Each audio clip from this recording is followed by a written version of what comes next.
nyame nam ne so enyane wo mu mpa o mu. Wow, oh yes. Obi beto ne ba eto me na ase.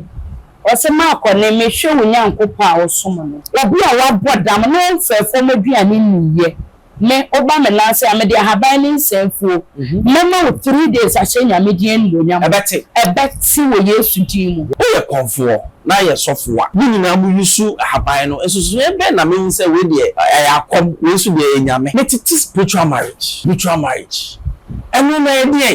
ede ni spiritual marriage na ewo sleeping without information. There be obeshi anso na adwen so no beda nko a obeye na tuma. Asusu na ni pada. Aye, ye fi amote no. Empenifo wo ho, mema wo ho, ma wo ho. We ni mo ho make it obi. Enti e bi o hwese bi a ba mu wa wudware na ni ko bo ne ba bi pe.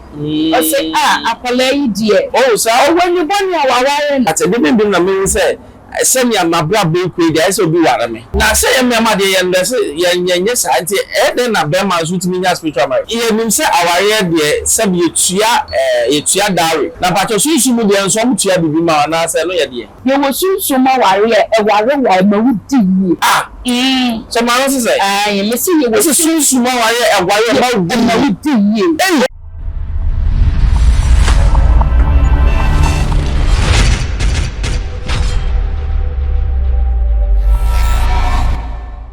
Hello, baby, I'll be a meeting check a send a mouth or trade ampo in shroud.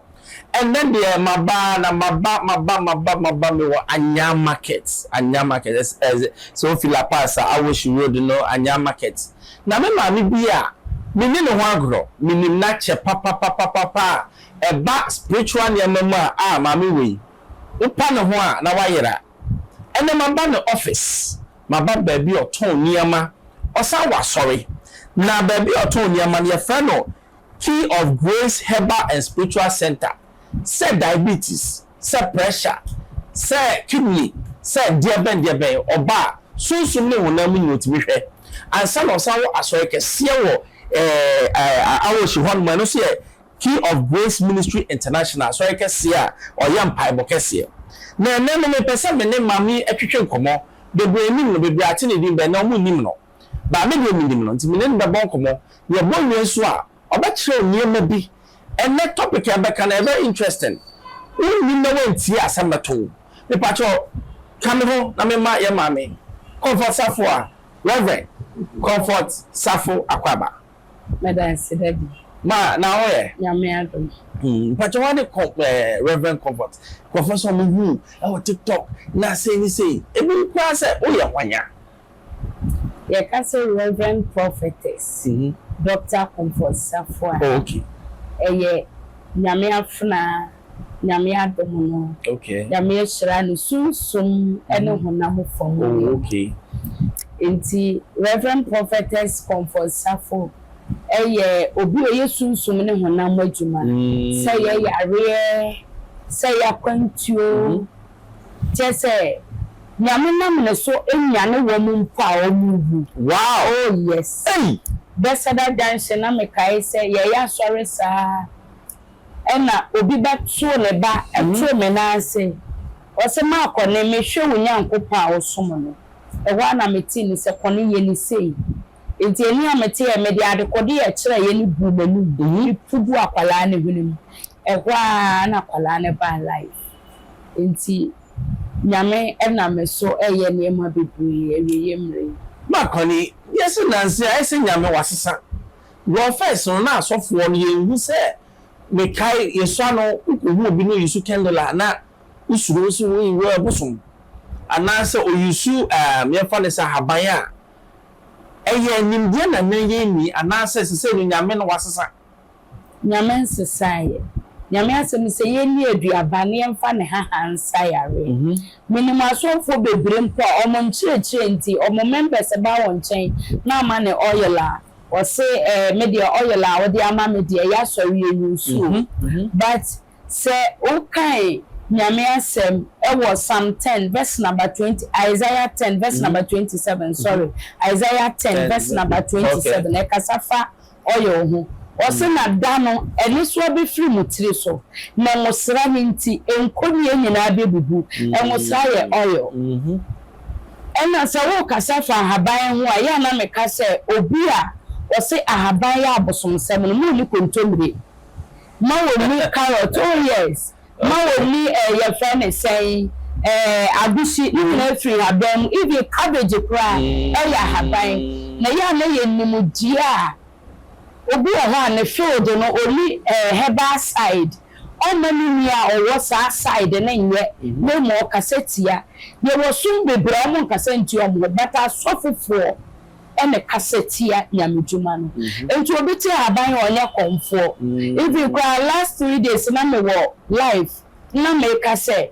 yes so obeti aban a no ye komfo ene wo na wo ti aban no wo na wo koto kontomire wo bro no ne so o kanto se a wo kwa kotie di no wo na ye komfo pani because won so ati aban enti ye nimudia eni penu eni abura eni ebinom di binom because o ma ho nto enti eni o ma nkote ahaban ne kura ba me wo ba me na ase ameti ahaban obi a wa bodam no fefo maduane niye me o ba me na ase amedi ahaban ne nsenfuo me ma 3 days ahye nyamedie nlonyam ebeti wo Yesu din mu wow anye enti asofo bebre ne me because o ko TikTok na about Reverend Comfort asofo ne se mimi page ho no akwankyere gu ho aye enti haban de Awurade de ye adwuma because nature untumi deceive nature because Awurade ne bon haban aye mama answer me about the main topic no so no me more be cry but I hope people are listening o ye comfort na ye sofo ni nyina mu yusu haban no esusu ebe na me nse we de akom we su de nyame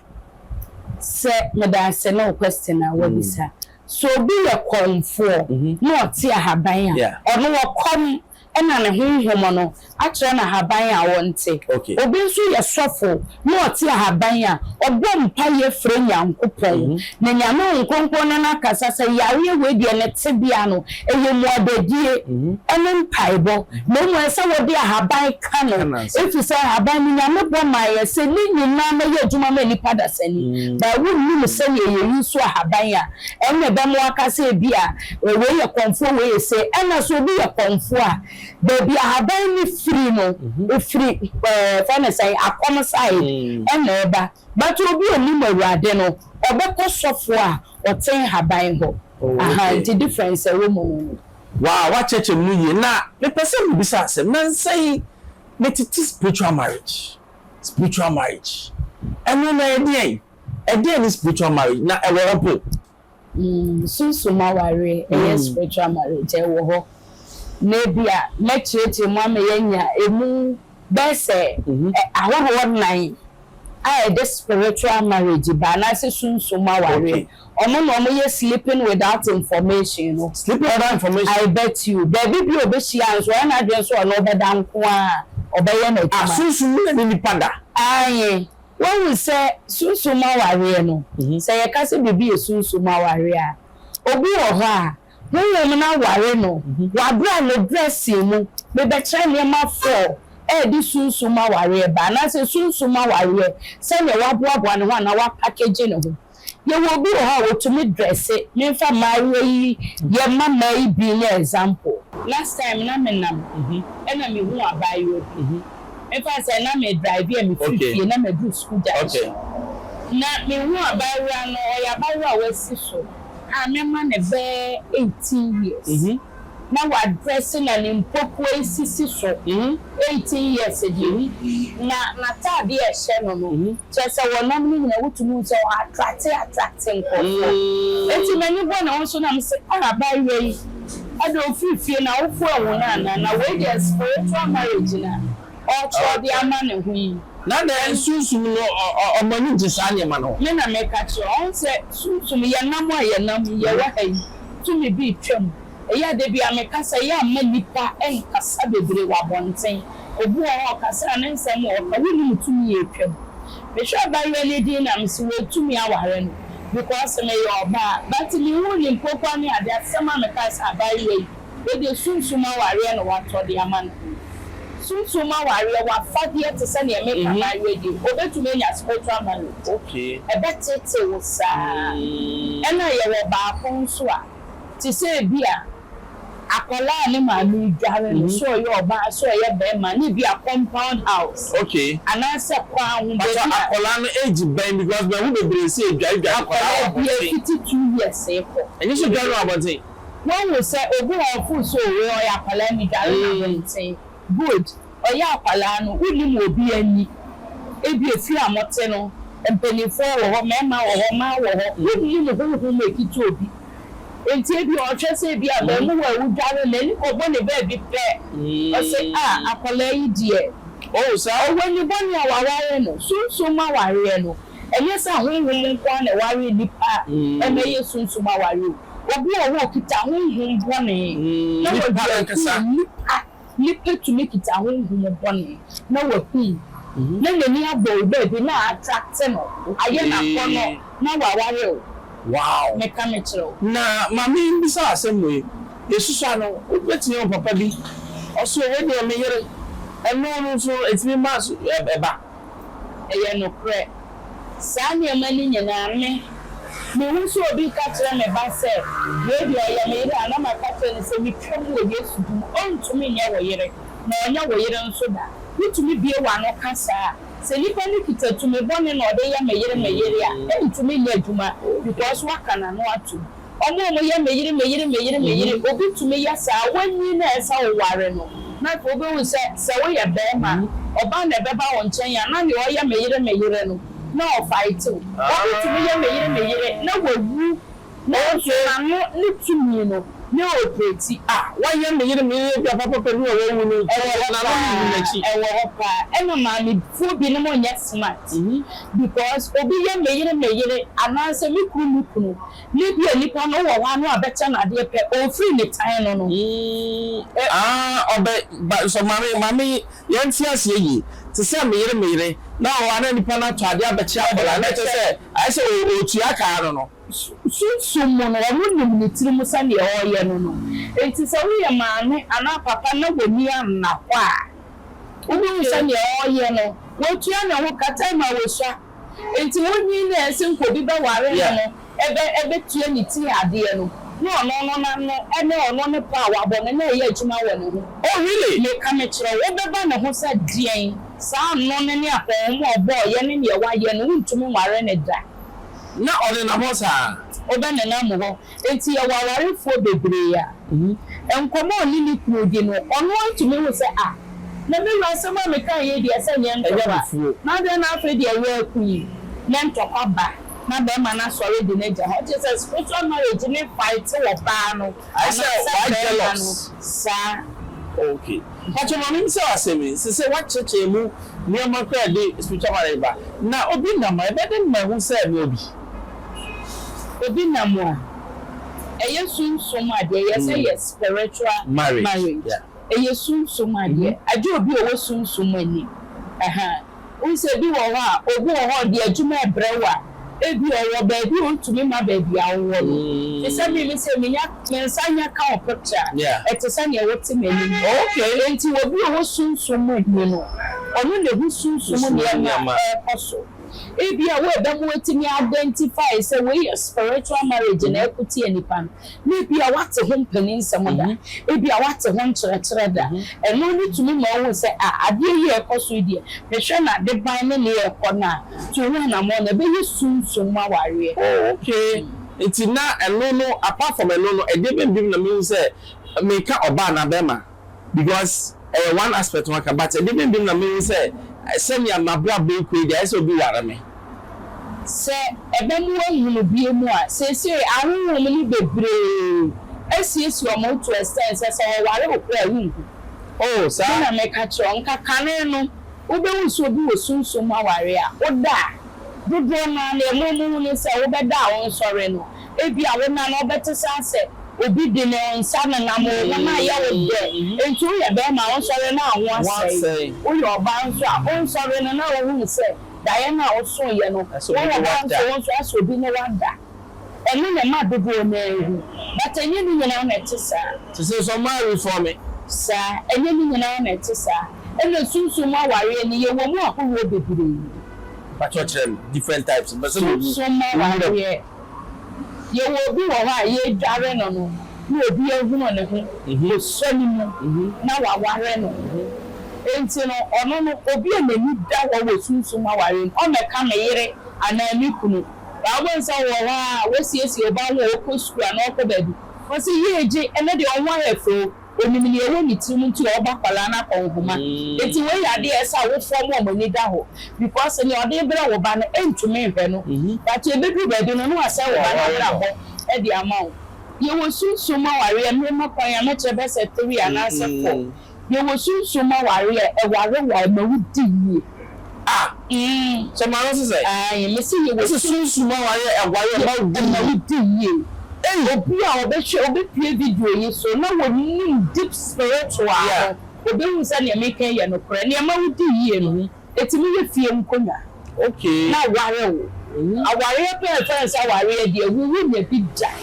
wo de ware so bi obeni obi amo na wa da ma wa ko okay because to me na ware wo no empre so obi mra wo ho enti abre bi abe ma wo do be ba wo nche na wo so be do no na wa tension be ko be ma ne so to me ne be sha se o fight ye wa ko do no mo enti e ma sumu bi entina mo mi enu ntem de bia na misunderstanding wo be hu sa de ni bi wo wasetre na ese wo sorry but ebe ma wu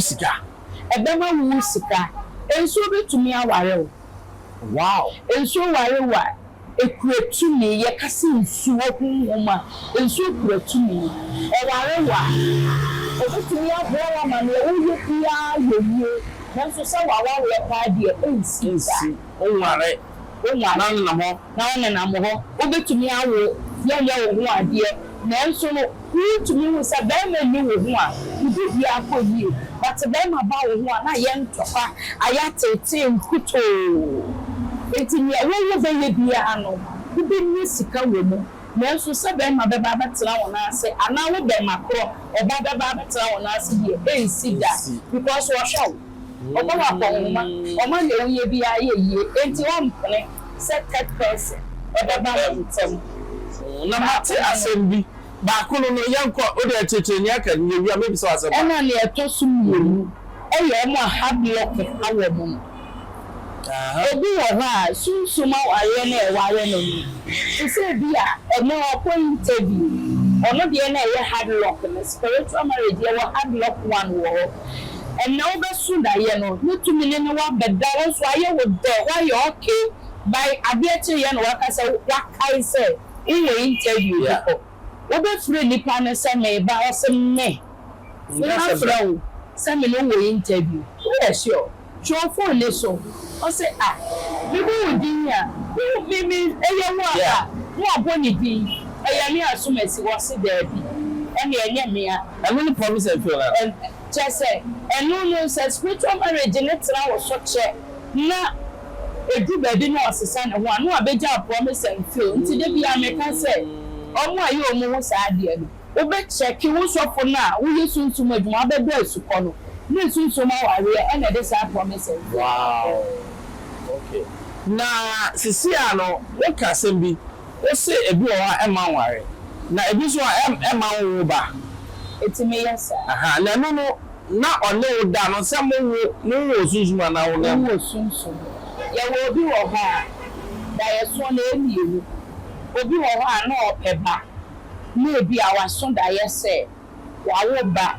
ebi obefra wo sofo ne se ene de me so da ye no na ma wo nkwala emielu wo sofo na de yese wo yenu obebo mpa ye bi se wade se da ye awaso yi ewade ye wo no na akoma so ade anaso wo sunsun ma ware e na wo sunsun wow ye won kofu be bro ma wo sunsun mo nti physical side no omo ni ba se wo hia wo bi a wo betumi pa den habali sunsun mo na ma jewa untumi wo physical da onye mo 30 tumi ne beba be bo moja na no untumi mo bo moja na no elo ne fa miscarriage no sa mo no me ko ndu mi na de mami tsasie na me hwe mba bi so a se de o kan afade na se ye me ma de ye ndese ye sa nti de na be ma so timi nya spiritual marriage be ma timi nya spiritual marriage ebi a wo ye be ma nti na wo no yonko be ma ne ho nye wa kono Obedi to me na ma wo be me bi o say we are type and kamiko no akasa wo mitiri. So kite sunsum bi e otumi di operate a wo be ma kro wa ware. Oh sir. Nti mama bebe enya bi me point afa ya ware ni do ware. Ala yesa.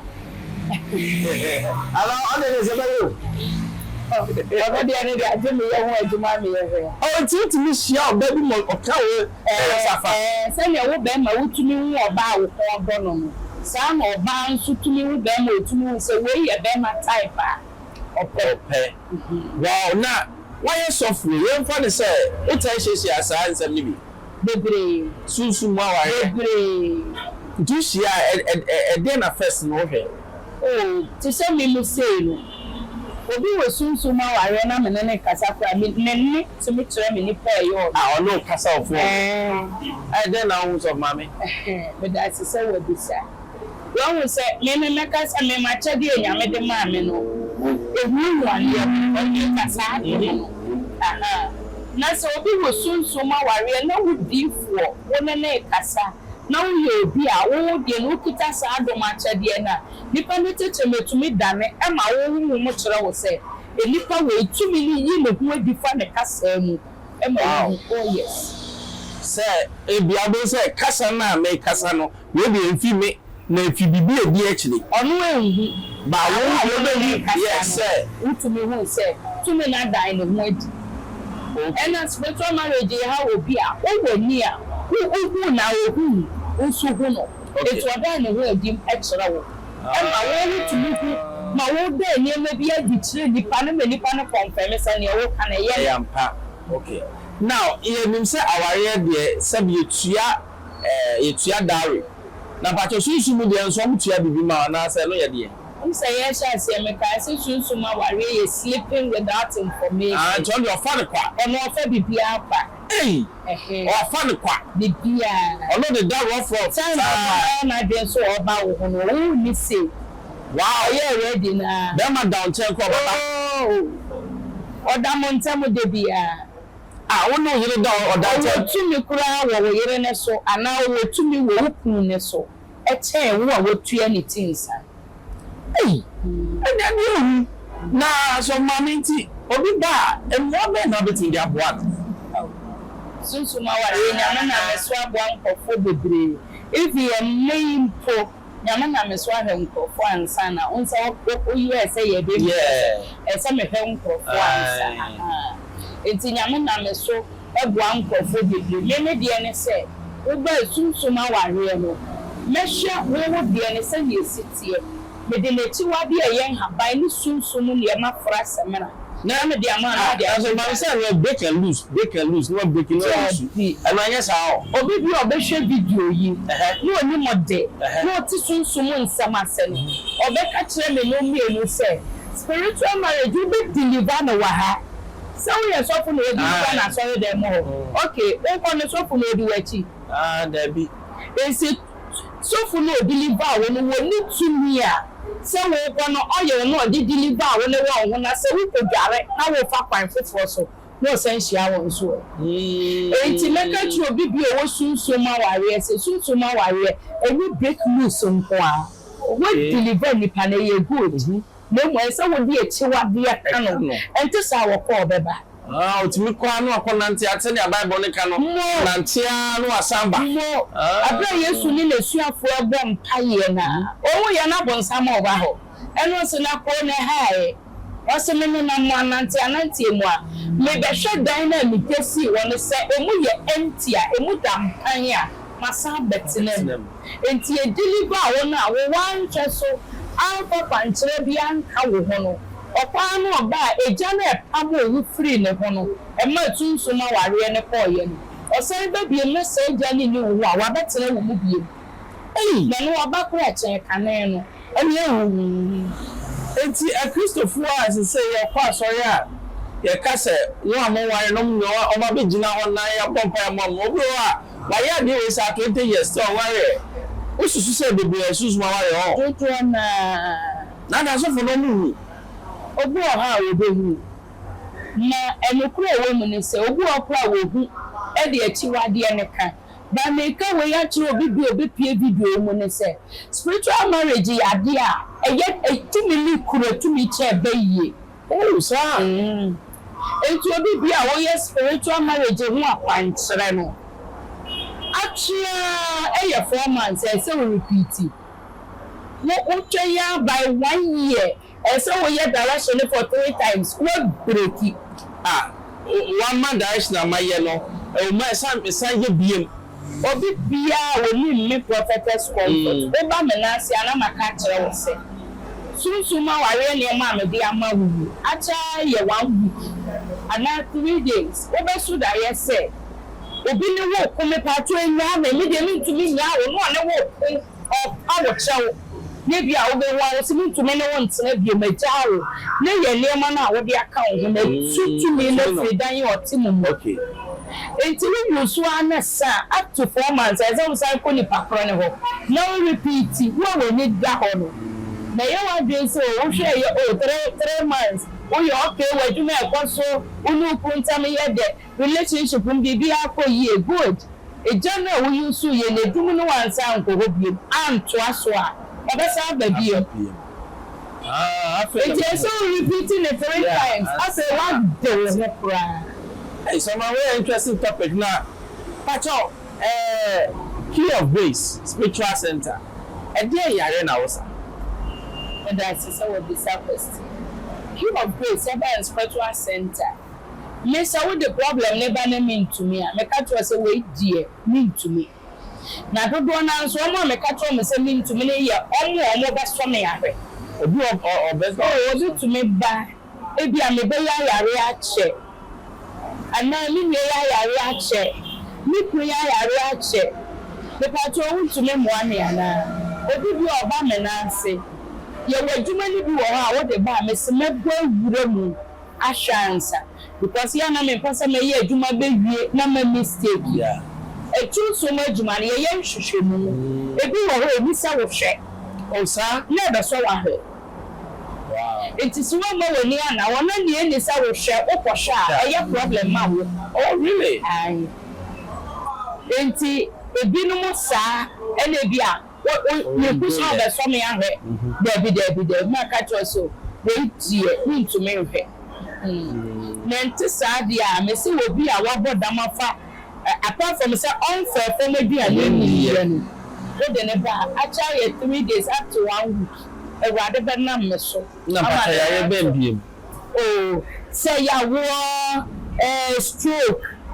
any flyer say be ma me wone ma odi be o ka ba na ba come up any flyer be back on back be ya say be ma no and what be ma to me na be we adabre oto na wada me ba life ame man ko force bibiri yeah oh say nuane na ye di no ekum ye be ma because enu no mo di guso okay entin ka ye bibifu yi on sa brofo de bia omo de haban ye ti yeah de bia no omo choso ma ko mo de be ko ye na bi sa on say ye bibifu ye mo dodo osan omo ko say ye bibidro bibini o sa be ka to so on play bibidro ye wo bi wo ha ebi wo ha ye bi piedro na wo da so me nka se bi piedro ni jaye no me se wo ye ebibidro a ebe boa ma wunti na tumi agina na na so a bi piedro no e ma mejuju obema obi bi ofe bi piedro na obi bi o ye diabetic ebe ka kire me se ne performance nye enkoje ni mompo ono odun so na da ne nsam no no wa because odun so esen kan be ma peje ni mo no ono ani dun so mo na ne wa we so bon so wi ono so ade ne kwa ma de bi ya no de aso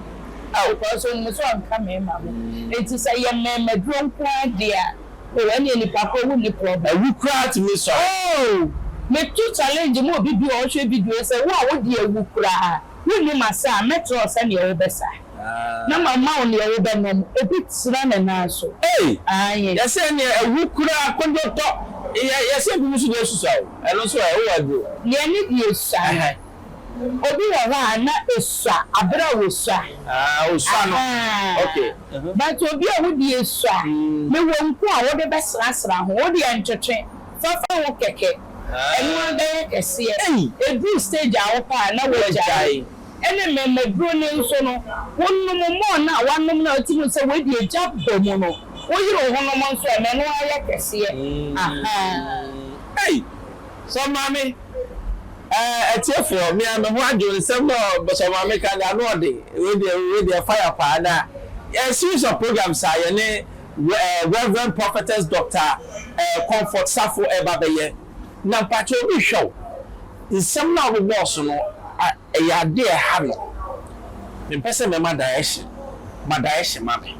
hweka me no direction bi a wa beto program so na mpo wo ha o ma modin no me wo anya market udu o main traffic lights na ananse oko double na wa bo queue of grace herbal spiritual center e do beba ye shop n'anim ananse o pese wo ne ye som na wo be hu yen osom n'achi no eno nso o beba queue of grace ministry international e do beba MIC overhead ne nchen ya enti obi bia wo pese wo hwehwe ye kira kwan no memenda pe na menya adwuma memenda ne kwasie da menya adwuma ye wo da me ya sori pon wa me sign the counseling and consultation to aso enti obi bia wo hwehwe ye kira kwan no akwankyere no na me di agu apato bon number my number is 054 81 21 776 054 81 21 776 so mami nyami show amen me de mini mami mini pa mini no because me dey no wa dance a em say emre ko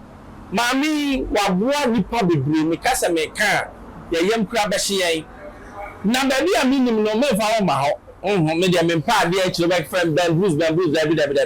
enti aha de o ba bibia na bibia so enyame nsa no